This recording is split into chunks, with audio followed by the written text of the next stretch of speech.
All right, so we are live. So welcome back, everybody. So we are week 10 in the semester. So we're getting closer to the end, but the end isn't close enough to feel like it's the end yet. So we're kind of in this grinding stage. A lot of people got papers, presentations, projects that are getting real. So we appreciate all of you taking the time to come in person for those of you here, and then obviously for those of you online for coming. So as we said before, if you haven't been to MISA before, welcome. We appreciate you taking the time to come out. The way MISA works is we have different sessions where we have general meetings and we have company information sessions.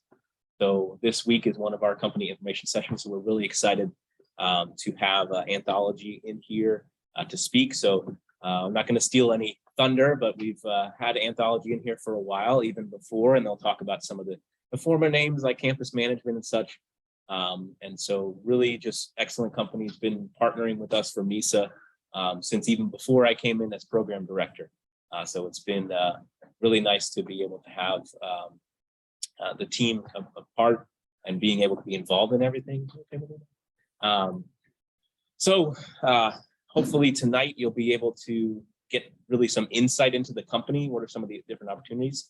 And then obviously you'll be able to hear from one of our amazing alums, Richie, as he talks specifically about the security side, especially for those of you who are interested in that particular sector. So without any further ado, can we give a nice virtual and in-person round of applause for the team, Kate and Richie from Anthology. All right, Kate, you're good to go. All right. Well, thank you so much, Jonathan. And I'm sorry, everyone, I have a little bit of laryngitis, so hopefully my voice will stay together for this, but I'm really excited to be here, and thank you so much for having me. I'm Kate Dane, and I'm Senior Director of Talent Acquisition at Anthology. So what that means is my team does all the hiring for the US, which we hire. I know right now we have about a little over 100 open recs right now in the US, but we tend to hire around 500 to 600 people in the US every year. And altogether, we hire about 1,000 people. And I'm going to tell you a little bit about the company. So next slide. Oh, here, I guess I can do it. Can I? Yep. Okay. So let's talk about who are we? Who's Anthology? All right. So Anthology came together in 2020. There is a private equity firm called Veritas, which is a $20 billion private equity firm. And in 2020, they brought campus labs, campus management, and iModules together. So campus labs is located in Buffalo, New York. Campus management is located there in Boca. And then iModules was located in Kansas City. And at that time, a lot of the software that they were working on was most of the back end. So think of like what the administrators used at universities. And then in 2021, we merged with Blackboard, which is usually what most students are more familiar with, to create one united family Anthology. And as you guys know, Blackboard is more on the classroom and teacher and student technology. Next slide. So a little bit about Anthology. We have 150 million users in the world. And with that stat, with 150 million users, we would be the 9th largest country in the world. So just kind of a fun fact there. We're in 80 different countries, and we have about 60 SaaS products. Really, the bulk of where we make our money is in about 30 different SaaS products that we have, but we have a number of different offerings that we offer to higher ed.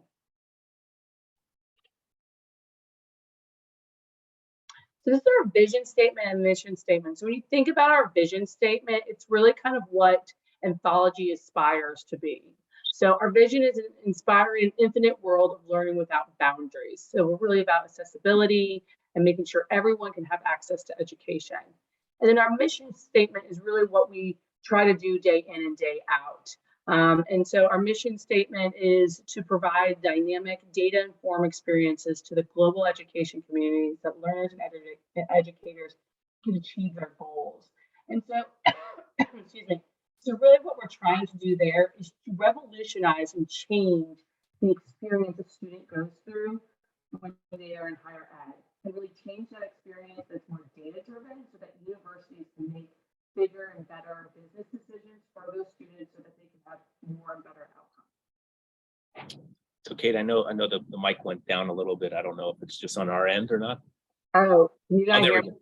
Okay, I think it was my voice went down This a little voice bit. went down. It's all good. I'll talk louder. It's all good. Okay, so our values. So this is what we call the ABCs of Anthology. So that's our little marketing swing to it, which I think is very creative. And so here, accountability and integrity. So we try to keep everyone accountable and have high integrity as a corporation. Belonging, which is very true to my heart, to be inclusive of each other, that everyone can feels like they can be their own self and feel represented within the organization. Client centricity, which I'm sure Richie is very familiar with, and how we our clients are very important to us and being customer focused. Collaboration, which you always will see in tech companies, there's a lot of collaborations, unlike financial services or in other kind of different industries. With technology, it's very much an ecosystem of a corporation, and a lot of collaboration happens there.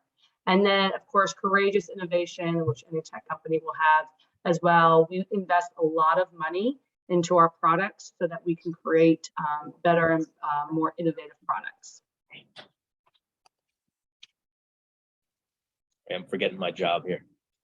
No, I think I can do it. I see the buttons, but when I click on it, it's not doing much for me. It's all good. So this is our locations. So we have around 4,000 employees for maybe like between 3,500 and 4,000 employees worldwide. About 52% sit in the United States. So we're very much a global corporation. Our headquarters is right there in your all's backyard. We also have a pretty dense population in Reston, Virginia, that used to be Blackboard's headquarters. And as I mentioned earlier, Kansas City and Buffalo was where the other two companies that merged together were located. And then we have Greenville, South Carolina. I'm actually in Charleston, South Carolina here. And then over the other side, you'll see a number of the other offices we have. Bangalore and Chennai are really big offices for us, along with Bogota in Colombia, and then the Czech Republic. And then the other offices are a little bit smaller that we have. So very global. So that's a little bit of who we are. And so let's talk about what do we do exactly. So as I mentioned a little bit earlier on, I really like this slide because it kind of really shows the whole spectrum of what we do. And just so you all know, Anthology, with the merger of Blackboard, we are now the world's largest ed tech ecosystem. There is no other company out there that has the breadth of products that we have. And as we always joke, we like acronyms. So you'll see on the administration facing side, we have our HRIS, we have our ERP, we have our student information systems and CRM. So lots of acronyms there. And then on the faculty student facing, the real big one there is the LMS, the Learning Management System. Okay, so did I do that or did you do that? Oh, I did. I saw it. No, that's good. I wanted to change it, but I thought I clicked on it, so I thought it was me, but maybe. Nice. So this is a great slide too, because really at the core of what we do is the student, right? And so if you think about really our largest products that we have or where we are generating revenue is our learning management system, which is probably what most of you are all familiar with. I'm pretty sure FAU uses Blackboard, but that is the learning management system that we have. The CRM is how you're engaging students, which is constituent relationship management tool, or sometimes you'll hear the customer relationship management tool. And then you have the SIS, the student information system. So how it's the systems that keep the university alive and running. And they all come together with a big focus on the student. So we break down our solutions and services in 4 different pillars. And you can see where, again, those big revenue-driven products are. So life cycle engagement, really think about that CRM. How are we engaging with students so that they are having that journey at their university so they can have better outcomes? The enterprise operations, it's really how does the university keep the lights on with their student information system? And a teacher in learning is that learning management system. And then the last one there, the solution services are different, a number of different services that we offer to our clients. So you'll see most software companies, you have your products, but then you also have certain services, whether it be training, professional services, which is who implements the service, or customer support and things of that sort. So what do we offer to you? So, and that's kind of why I'm here today. So we have award-winning solutions. We have also, which is not on here, but we've got to put on there. We recently won a Forbes Best Employer Award. We've also won Great Places to Work Award in India. And so you're coming to work for an award-winning corporation. Oops. Yep. Sorry. And so the big kind of pitch I have for you all and why we love MIS students is we have a program that we're recruiting for right now, which Jonathan had sent you guys the links to. So we have a program right now where we're looking for MIS students who are graduating in May, and it is a training program. So you'll go through 6 weeks of training. I believe, Jonathan, we hired somebody from your class last year, or MIS is Yeah. Rosmi? Rosmi, yeah. Yeah. Okay. Is she there right now at all? She is not. Okay. Could be online. I don't know. Okay, got it. So, so she started with us, and she's in the program because I know she's getting her master's with you all. So it's a 6-week training program. So you go through the training, you learn our products, the roles, and then we also pay for you to get certified in Microsoft Dynamics 365. The reason for that is a number of our products sit on Microsoft Dynamics 365, which is a Microsoft product. Kind of think of like a Salesforce kind of thing where a lot of software companies will build off of it. And so we get you certified in it. Then you will be on the fast track with career progression, depending on your performance, of course. But since we invested in this training in you and for you getting a certificate, we want to make sure that you're happy with us and staying with us.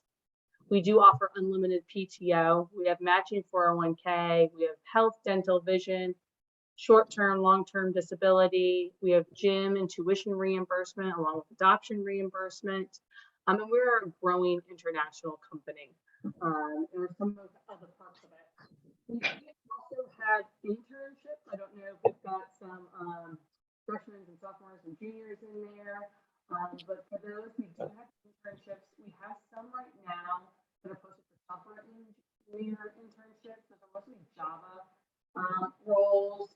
We will have other roles opening up, usually around we try to get it in around December, January. It tends to be open around January and February. So be on the lookout for those. We do have an internship program as well. We just don't usually know what those roles will be till a little bit later. And then that is it for me. If you guys ever want to be in touch with me at all, there is my email. Jonathan has it as well. I'm more than happy to talk to any students about anything, even if it's not about this program, but just want some career advice. I am happy to help. And that is it. Thanks so much, Kate. We appreciate it. Yeah. So then now, so Kate will be back. We're going to have a formal Q&A at the end with both Kate and Richie. But now we'll go ahead and transition over to Richie's portion. So without further ado, can we give another round of applause for our amazing Richie Rodriguez? So all yours, Richie. I'll be here to help with. Thanks, Kate. Thanks for the great company overview. So yeah, we've been changing. It's a lot has changed in the last couple of years. We used to be here in Boca, we were campus management, and then we merged with Bi-Modules Campus Labs in the middle of COVID. Like we didn't really even get to meet everybody until this year I've been doing a lot of travel, and then the Blackboard merger. We went from about 1,700 people back in 2020 to like a little, close to 4,000 at this point. So quite a lot of growth, a lot of products that we have to secure, and a lot of internal infrastructure as well that we have to maintain. So a little bit about me. I started with campus management originally way back in the late 90s as a support analyst. So I was answering the phones and helping clients, answering questions about our products and helping them use the system. And from there, I started learning more about network engineering and got involved with that area as the company was growing. Ended up moving into IT management, and then the company was kind of growing at the same time. So way back when we were a lot smaller, and because, security wasn't back then what it is now, they didn't even have a dedicated security team. So when that started changing, I started to, I was always interested in security, and I was always the guy, the network engineer with security, Cisco security books at my desk and trying to learn more and more about that area. So it was really cool when I got the opportunity to start building a security team out in the company, and that's what I've been doing for the last 5 years. I am an MIS graduate from here at FAU. I did that while working. I don't know if any of you guys are also, working while going to school, but it's really hard. It's a lot of lost sleep, a lot of hours, but it was a great program. Even though I had already been working for about 13 years, when I came back to school, I still learned a lot coming here, because I kind of purposefully did this program because it teaches you both the technology side and the business side. And what I was lacking more was the business side of things, and things like, even the fundamental finance and, business accounting classes went a long way for me. I did a couple of certifications. I did one while I was here, actually. It's a lot of work. And then 2 others after I graduated. Now my job is to run all the different security programs for our company, covering both our products. Like Kate said, we have over 60 products now, and also our own internal systems that we've been merging and consolidating as we've gone through and combining companies the last couple of years. I work for our chief technology officer, who is also responsible for our developers and our cloud operations and our IT organization and the architecture of our products. So that gives me kind of, one-on-one time with all those teams, and we work really closely with pretty much everybody in the company. So it's a really great job working in security, because every system we have requires some form of security, and so we get involved in everything, and it keeps things interesting. I'm based out of South Carolina. Kate is in Charleston. I'm based in Columbia. So this was me a long time ago now, 8 years since I graduated from here, and I didn't actually know about the 6-week training program. That's awesome. Like, you guys jump all over that. The thing that I would say is, don't necessarily look for a security job. Look to get into a company that's growing and that gives you an opportunity, and you will find work to do that is, new and interesting. And as you have the skill sets and you're willing to work hard, people will find more things for you to do, and you will learn while you're there. I learned a lot on the job, and then I came back to school, and I've been learning since, and I haven't stopped learning since then. So really, it's all about getting your foot into the door, whether it's help desk, whether it's implementation consultants, whether it's a support analyst. It doesn't have to say security in the job. You're going to end up doing security work, and if that's where you want to go, the opportunity will be there as long as you work for it. So what do we do as a security team?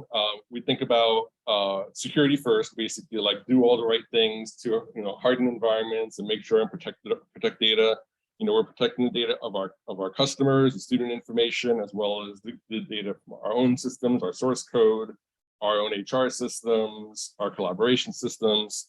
And if we kind of adopt best practices in those areas, we really want to be able to show to our clients that we have our shop in order, and that we can, pass things like industry certifications. So we do one called ISO 27001. Some of you who are in the security concentration probably know about that one. We've done that for a long time. We do SOC reports, which are basically like audit reports the client can see, like, somebody else from the outside has come in and tested and checked things, and that, here's what they found. And we're very transparent about that. We do a little bit of credit card processing. So we have PCI certification. We're actually up for that again in a couple of weeks. And then we've been working in the government space as well. So the learning management system that we talked about, Blackboard, which you guys use, is also used by non-higher education institutions. So the government, for example, has to train their people. The Army actually has to train their people. The Army is actually one of our customers. It's actually one of our largest customers. And so because of the sensitivity of the data they have even in their training materials, for them to store that with us, we have to have these higher level authorizations to do that for them. And that's what FedRAMP and IL4 are. So we're actually working on the second one right now so that we can actually sell into Department of Defense training institutions. So pretty exciting stuff, keeps things again really interesting. These are our teams. So my teams are broken down into these 4 functions. The application security teams are involved with our developers. They work on things like scanning our code for potential vulnerabilities, having them actually install and run instances of the product with test data, and then we run a different set of tools against that to see if, basically testing to see if there's any holes in the software that somebody could exploit. And if there are, then we help them with how to remediate that and kind of best practices and train them as well on secure coding. Governance, risk, and compliance is kind of the audit and certification side of things. So these are all different really kind of career paths within security that you could be thinking about as you move through your careers. Internal audit and assessment and risk management, training and awareness. So we do, everybody who starts with us goes through security awareness training. And we do that again every year to make sure everybody's up to date on the latest threats and helps us keep our data secure. Security engineering is very technical. So this is kind of usually like IT background and learning how to set security standards around things like firewalls and servers and laptops and monitoring and detecting threats. And then quality management is kind of our reporting where we check every so often, like, whether our infrastructure is up to speed against the standards that we've set. So maybe a server has changed a little bit and needs to be kind of either patched or reconfigured. That's what the quality management team does. So a lot of project work and constant improvement in all of these areas. Kate brought this slide up earlier, and it was really just brought it up again because all of these programs have to span all of these different products. And because these were not all written at the same time by the same people within even the same companies originally, we've got products that run on Azure, we've got products that run on AWS. Some of them are Windows-based, some of them are Linux-based infrastructures. They're written in different programming languages. And so when we think about security, we try to think about objectives, like what is the goal? Let's make sure that there's some kind of anti-malware solution, that things are being patched, that like if there's dependencies in the code, like open source projects, that those are being kept up to date. That doesn't change based on the technology you're using, but you have to adapt it to the particular product. So we have specializations, people who definitely know how to work with some of these better than others, and so it keeps things very open for opportunities. When we go assess across all these things, and because we're also doing many different certifications, we have to keep things as efficient as possible. So we use something called secure controls framework.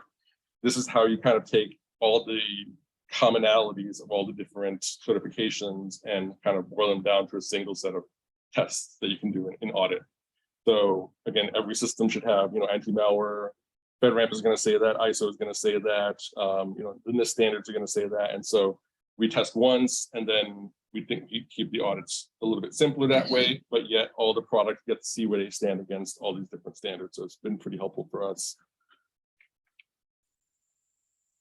We build a lot of our technologies on AWS and Azure. For our corporate systems, we're Office 365. We use, our laptops are both Windows and Mac, so we have to do device management, secure posture for all of that. One of the things that we try and do is lean on some of our providers who have a lot more visibility to security attacks than we do, and have that feed into our monitoring systems. So if there's an attacker out there and they're going after a bunch of different companies with vulnerability or with an attack, we might only see 1 or 2 of those, and maybe we don't think about that as being important. But Microsoft, their scale, they're seeing like 1 billion logins every month, and they're going to see that there's a pattern, and they're going to say, hey, all clients should be blocking this thing, and so we feed off of that. So that's been really helpful, really cool to work with this stuff as it evolves. Has anybody here heard Zero Trust before? kind of newer buzzword. The idea here is that in the old days, you'd have, an office, everybody comes into the office, they log into their machines. There's a data center that has all the servers in it, and it's all kind of one big network. The problem with that has been that when one thing goes wrong and it spreads throughout the network, everything is down at the same time. So we're trying to move to something called zero trust, where you start off by saying, let me check that machine and make sure that it's healthy, it's got running antivirus, it's patched, it's got our tools on it. And then still only limit its network access to the system that that person needs to get to. So this is complicated, but we've got a lot of good tools to help us do this and automate this. So we put people into groups, and based on that, they can't even see, for example, if they work in accounting, there's no reason why they should be logging into customer infrastructure. So we separate those, and that helps, if there is an issue, even though we have a lot of other layers in place, it's limited in where it can go. So this is a really good thing to look into. There's a lot of vendors that have great tools in this area, but the concept is really important because especially as a lot of people are doing remote work or hybrid work, and a lot of systems are in clouds, it's harder and harder to see all the traffic and inspect it all the way that we used to do it. So we're having to move to systems like this. So all that said, how do you guys get started in a security career? One of the organizations that I work with a lot is ISSA, that's the Information Systems Security Association. And they do have a chapter here in South Florida. They meet every month and kind of change locations to keep this spread out across the South Florida area. But ISSA is actually an international organization, and they publish this career life cycle that basically gives you some ideas of, depending on where you are in your career, how do you kind of progress to the next level? And for a lot of you, it's this pre-professional stage. And I have the website here. I think Dr. Sweet has the slides as well. So you can get a little bit more information on it. But basically, when you're trying to get into the security field, other than what I kind of already said about just get into a company, start getting into technology, and the work will kind of find you. Like, the other thing is start meeting people who are already doing this kind of work and get involved in the local community around this, because you will learn a lot from people who are already doing this, and sometimes you will find jobs that way too. And so once a month they do meet, they provide usually there's a topic that they discuss, and people who are doing this stuff every day are the ones who are presenting it. You get to meet a lot of them, ask them questions. They meet every third Thursday of every month. Last month, this October, it was in Palm Beach State up in Lake Worth. This time it's going to be at Nova down in Davie, and they kind of move around. So they do have a page on Meetup. So if you have the Meetup app, or if you go to the Meetup website, you can find them there. I've been working with them for probably 10 years now. Really great group. Definitely will learn a lot from them, and they work at all same local companies that you're trying to get into, including with us. So that's my last piece of advice. That's my email address there, and I will let you guys ask questions if you have any.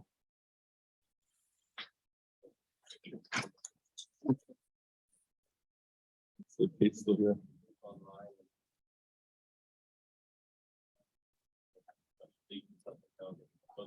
I'm here. We'll start with anybody here in person. Anybody got questions for Richie? I'm curious about the zero trust. Mhm. Is that is it really complicated for cross-divisional projects, because you have to allow that access to Yeah, I mean, you depends how you design it. So we have, for us, this happens a lot because of the mergers. So we'll have, the finance person needs to get to the old finance system for this company and the one for that company. Or people can use roles, and sometimes they still are transitioning out of their old job, and they haven't started doing all the new stuff yet. So the way we've set it up is they would just be in multiple groups, and they kind of get all the access that they need that way. And then as they kind of fall off of what they don't need anymore, then we do access reviews every so often and move them out of there. But yeah, it's definitely, you have to give people what they need to do their job. But like the accounting example, right, doesn't need to be implementing management system because that's not part of their job. So that person happens to get tricked, and they get a phishing attack, and they give their password and all that stuff. Like you contain the incident to that area, and then we can recover easily. Do you like hire like white hat actors and stuff, try to attack your system? Yeah, we do. I mean, so somewhat we have, some testers internally, like the application security team uses a couple of different tools to do testing of our products on a recurring basis. Some of it's automated, some of it's manual testing.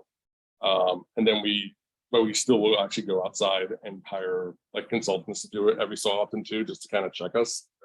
So that, we kind of think about, you'll hear the term shift left a lot in the development world, where you're trying to find and resolve bugs, not just security issues, just bugs in general, as early as possible. Because if you let things make it into the code, make it into the release, get out into the field, the later and later you find it, the more expensive it is to fix it, because now you have to go redeploy and support calls and all that.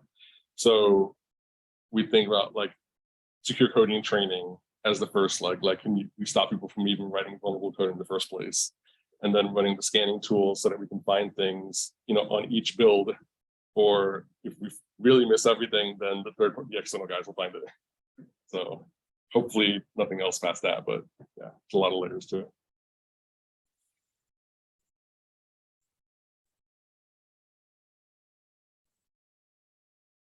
Ask if anyone online has Yeah. Anybody online have any questions or? for either you or Kate. Yeah. Yes, I do have a question, actually. Oh, yes, someone- Go ahead. You mentioned shift left. Are you referring to shift left, shield right security? I haven't heard the shield right part before. But yeah, it's It's the code being the process of going through the code before it's actually given out, so that way there's no vulnerabilities ahead of time. So you're kind of covering both steps at one time. yeah, the idea is that if you think like writing the code all the way on the left and like the customer actually using the product all the way on the right. Exactly. Okay. That's really cool. so- So what does your company do with like, do you do anything with APIs as far as like protecting the endpoints with the APIs, with how, in 2022, that was like the biggest thing I've seen with like security analysts and Mhm. these high security people. They're all mentioning the fact that APIs are like the most vulnerable thing in 2022. Yeah, they can be. I mean, APIs are basically what our products have so that people can write integrations and automations against things. So maybe they use a different student information system, but they use our Blackboard product. So they still want like student information to flow between. And so we have APIs in the Blackboard learning management system to allow that integration to push in student information, pull back grades and things like that. So securing that flow is definitely important, and not allowing people to like misuse it is important. So yeah, that's definitely part of the application security testing is you have to think about definitely running the tools, but also even when you're designing those APIs, like what is the need, like what is the use case of that API, and then what could somebody potentially do to abuse that API. So that's you've heard the term threat modeling. It's adding to the use case is not just, oh, I need to be able to pull grades out of Blackboard and pull them into the student information system, but somebody could try and just like pull every grade out of the system and dump it out. Like that's a misuse case basically, or a threat. So we have to design how do you control the API so that it only does what it needs to do and not allow those abuses to happen. So yeah, there's a lot that goes into that. That's a career in itself. Thank you. I appreciate you for answering that. Thank you so much. Yeah.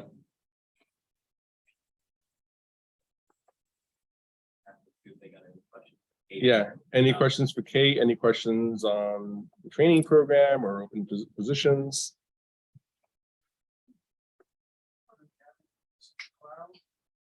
For yeah, I think we sent a couple of specific positions over that we thought were kind of well aligned for MIS graduates, but we do have kind of the overall postings. I mean, we've probably got a couple hundred positions on it right now, honestly. We are hiring pretty much all the time. So I know under Anthology.com, right, on the careers page is where people can find Yeah. those. Yeah, and what I sent around, that Jonathan sent around was the job postings for the training program, because we are actively recruiting for that now. It starts in July, but so any of those May graduates we're recruiting for now. And we have 116 openings right now in the United States. Those are postings. We have actually more openings. We don't post everything because Mhm. sometimes it's like multiple people for one role or for one posting. A quick question, can you still have a full-time job and do that 6-week intern, 6-week training program?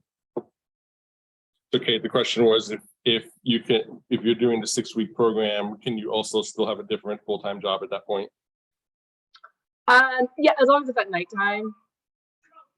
I mean, well, you said job or do you want a full? No, so the training program is a 9-to-5 job, and then you get placed.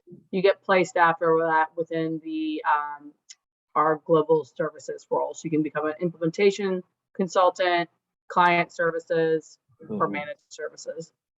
So they're already full-time, they're already full-time in the training program. The training Yeah, program. you're hired. Job, yeah. There you Yeah. go. Yeah. Yeah.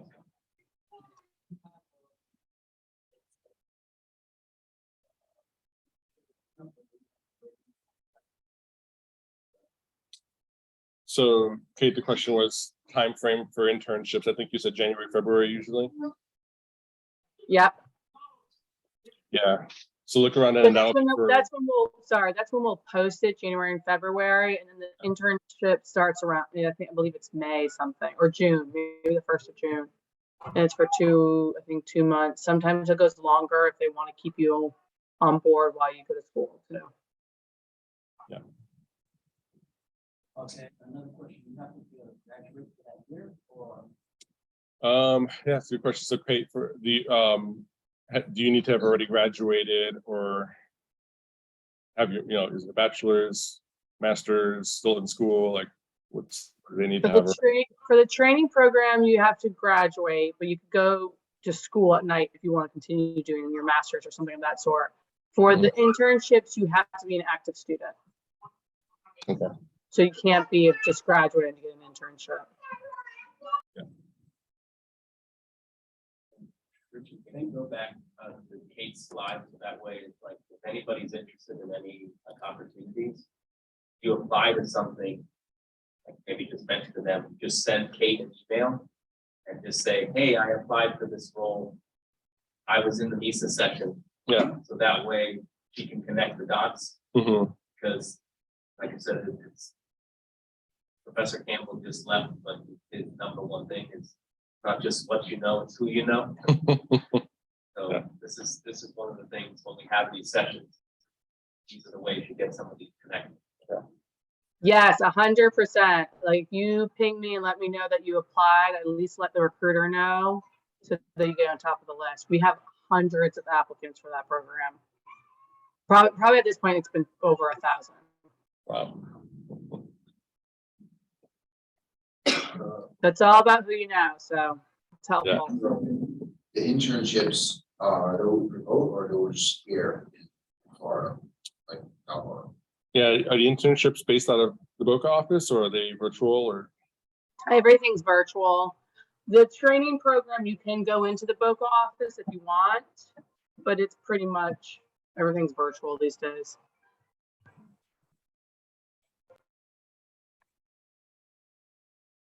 When you mentioned you were with the company in the night, correct? Yeah. So how have you seen like the culture shift through the decades? Like, do you think it's becoming more inclusive and diverse? Obviously, with all the different Countries. Yeah, I mean, for us, yeah, I mean, when I started, we were literally in one, on one floor in one building. Yeah, and we're in, like 8 countries, and then we have clients in 80 countries now. So yeah, that's one really interesting part of if you come work for us, you're going to work with people from all of those countries, and that's really great exposure.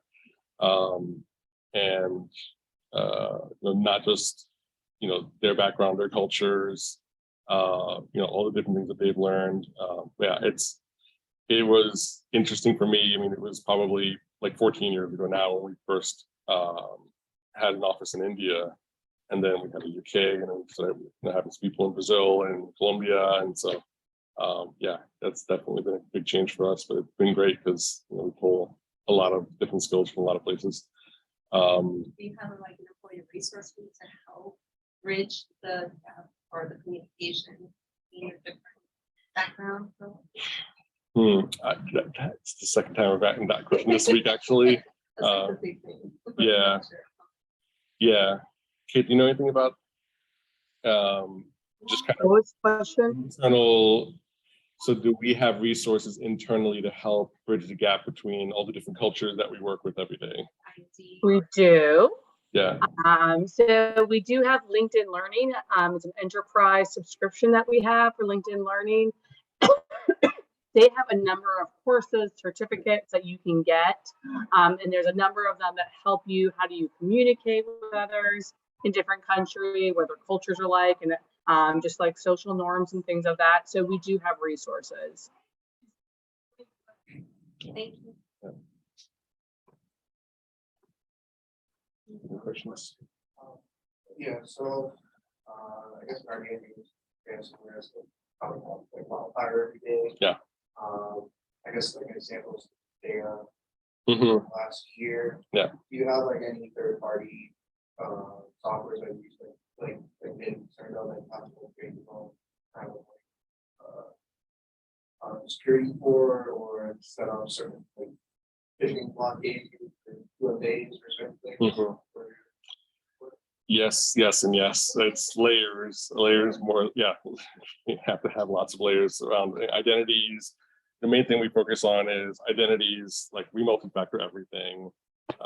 It's really just not optional anymore. It's so easy now compared to what it used to be. I mean, we used to have to carry little tokens around. Now it's snap on your phone, or a text message. So we require that for everything. That's helped us a lot. It's helped most companies. A lot of the numbers are kind of crazy. I think somebody went back and looked at, over the last couple of years, kind of the larger breaches, and like if they had multi-factor in place, like 99% of them wouldn't have happened. So it's just like you got to do that. That's like hygiene, like that you have to do. That's the identity side, and then on our devices, like we use our laptops to access our internal systems, our customer systems. Like keeping those protected is really important. That's why we have our quality management program. Like we look at every system every month because we roll everything up into central systems, and we can see that like, oh, these 10 systems are behind on patches, and we actually restrict access based on posture. So like we're really just catching the outliers that need some action from IT, and we'll either automate a push or we'll open up tickets to get those systems fixed. One of the biggest things that we rolled out over the last couple of years as far as tools is what used to be just called antivirus has evolved a lot into endpoint detection and response systems. It's where every little process, every network connection that's happening on that system is monitored and logged, and there's you can basically start to apply patterns to that. Like what I was talking about with Microsoft is they have a lot of that visibility of things that have happened in the past and what did that pattern look like? How did they start to get in? How did they move through the environment? And like if you see that pattern or that tool sees that pattern, it'll throw an alert out or we'll automatically just block the network on that system. That's this a little bit of part of the zero trust part. If you start seeing something like that, just stop it before it gets worse. Then call the person and then start talking about like, oh, what site did you go to, or let's rebuild your system just to make sure it's clean. Like that really has prevented a lot of near misses, right? Like we'll get like one system where like if that didn't trigger and we didn't block the network, we could have had a ransomware event on a lot of other systems. So yeah, those tools are really important. It's not enough to just run kind of a simple antivirus anymore. It's really to monitor every little thing going in and out of the environment. And because that creates such a large volume of data, you can't just have people looking at every single little thing all the time. You have to automate all that. All right, well, thanks so much. Thank you. appreciate it. I'm gonna just go ahead and stop the recording, and then Kate, we're gonna do our group photo. So I was telling Richie before, we go ahead and